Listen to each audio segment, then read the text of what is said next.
vrienden hier voelen in Nederland 422 dieren. In Friesland wie dat er 16.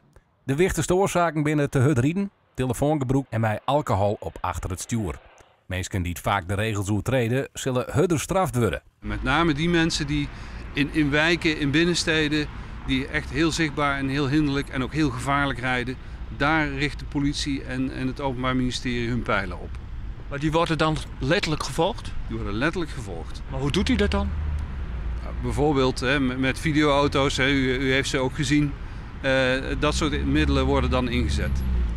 Bij werenovertreding wordt het rijbewijs of zelfs de auto in beslag genomen.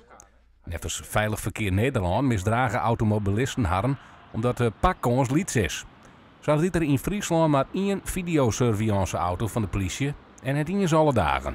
Daarom wordt er op 2 plekken trajectcontrole bij flitspjalen ingevoerd. Tussen Drachten en Donkerbroek en tussen Wolvengeer en Jesterwoude. Een trajectcontrole staat altijd aan. Dan zijn we dus niet afhankelijk van andere dingen die de politie moet doen.